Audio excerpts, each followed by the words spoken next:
Contractor na si Pacifico Discaya pinatawan ng contempt ng mga senador dahil sa pagsisinungaling sa pagdinig ng Senado kung bakit. Makibalita tayo kay Mayan Corvera. Mayan! Pinatawan ng contempt ng Senate Blue Ribbon Committee ang kontraktor na si Pacifico Discaya dahil yan sa pagsisinungaling sa pagdinig sa issue ng Ghost Flood Control Projects. Tinanong ng mga senador si Pacifico bakit absent sa pagdinig si Mrs. Discaya. Sagot niya may heart problem daw ito.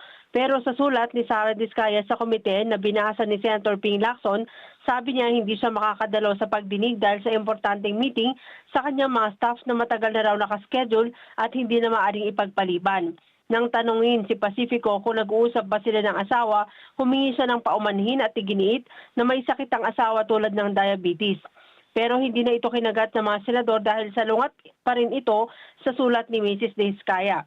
Inamin naman ni Discaya na kahit sa mga proyekto nila sa Quezon City, naglalagay rin sila ng 10 hanggang 25% na SOP para masigurong sila ang makakakuha ng mga proyekto.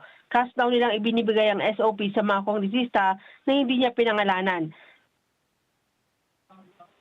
Inamin naman ni DPWH Secretary Vince Dizon na hindi lang nakasentro sa Bulacan ang mga Ghost Flood Control Projects.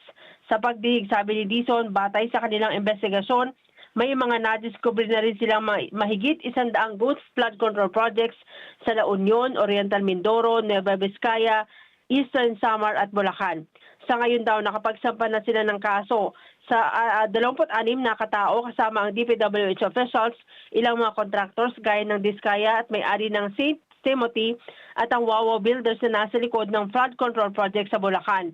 Ang mga proyekto anya nila, tila mga kabutihan na nagsulputan at posibleng umabot pa sa trilyong piso ang nawala sa kaba ng bayan dahil yan sa mga ghost projects. Narito ang bahagi ng pahayag ni Secretary Vince Dizon. Right now po, we have received more than 100 reports already in only 2 weeks of ghost or very substandard projects.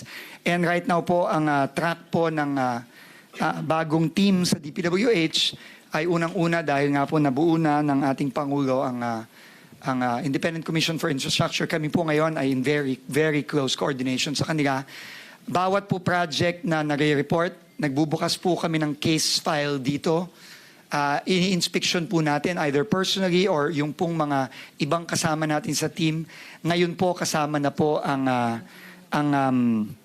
members at team ng ICI, lagong-lalo na po ang special advisor ngayon ng ICI na at pag meron pong nakitang klarong anomalya, either ghost o napaka-substandard at napatunayan po na meron pong mga kontraktor na nabayaran na kahit na hindi pa tapos or non-existent ang proyekto, immediately po bumubuo na po tayo ng kaso na either ifa-file or in this case po na nabuo na po ang komite, ang komisyon, pinapasa na po natin sa komisyon.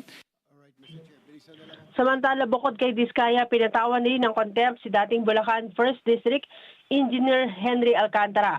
Tinanong ni Senator JVS ito si Alcantara kung ano ang nalalaman nito sa flood control projects at kung sino pa ang matataos sa opisyal na posibleng kasabwat.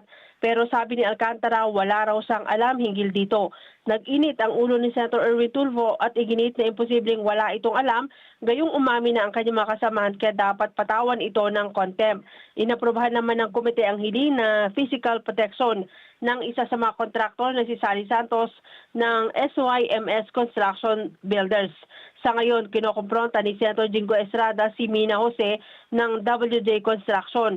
Si Jose ay nakita sa CCTV footage na nagtungo sa Senado. Sabi ni Jose, nagtungo siya noong August 19 sa Senado para makipag-usap sa tanggapan ni Senator Erwin Tulfo hinggil sa ipapagawa sana nitong beranda sa tanggapan ng Senado. Wala raw siyang dinalang pera kay Estrada gaya ng aligasyon ni Hernandez. Kahit pa si Hernandez ay hindi niya daw kilala o nakatanggap ng pera mula sa kanya.